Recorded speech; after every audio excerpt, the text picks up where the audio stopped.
Pope Francis achieved many firsts as the leader of the world's 1.3 billion Catholics. Jorge Mario Bergoglio was born to Italian immigrants in Buenos Aires, Argentina. In 2013, he became the first pope from Latin America and the first Jesuit to head the Catholic Church, choosing the papal name Francis, after Francis of Assisi, a saint known for his humility and simplicity. He was 76 then. Francis favored a less formal approach than other popes and lived modestly, choosing to sleep in a simple Vatican guest house rather than the papal apartment in the Apostolic Palace. The Pope angered conservative Catholics by softening the stance of some doctrines, but he was firm on abortion. Abortion is murder. No half words. Those who carry out abortions kill.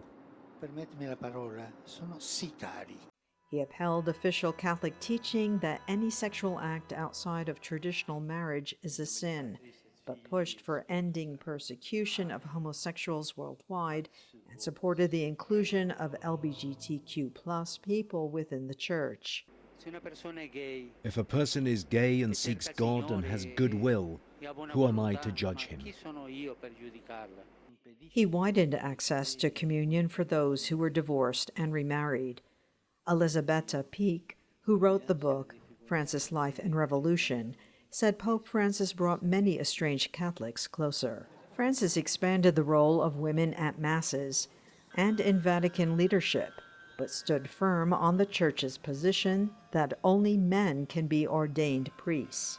Jesuit theologian Father Joseph Fessio told VOA that Francis's vague and casual remarks on some key social issues at times led to confusion. He's often ambiguous. It's not actually clear what he's saying.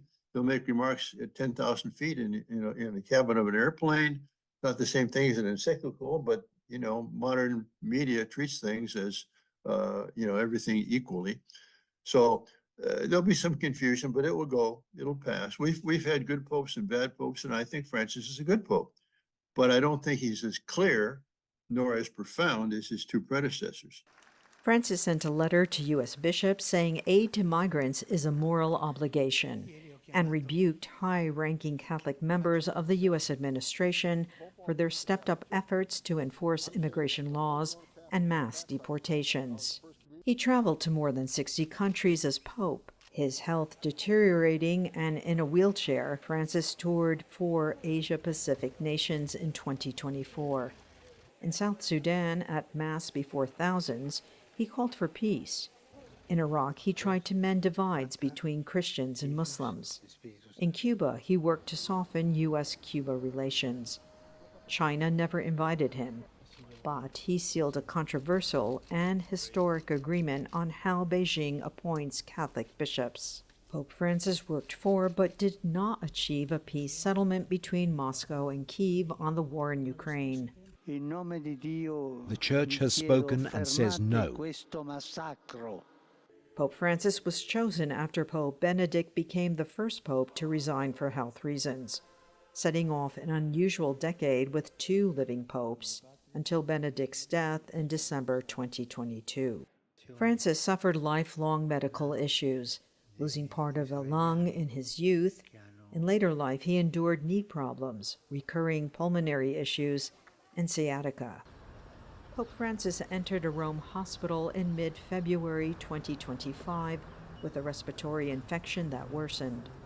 Francis named 110 of the 140 cardinals who will be eligible to take part in the papal conclave that will decide who the next pope will be. Del Gavlak, VOA News, Rome.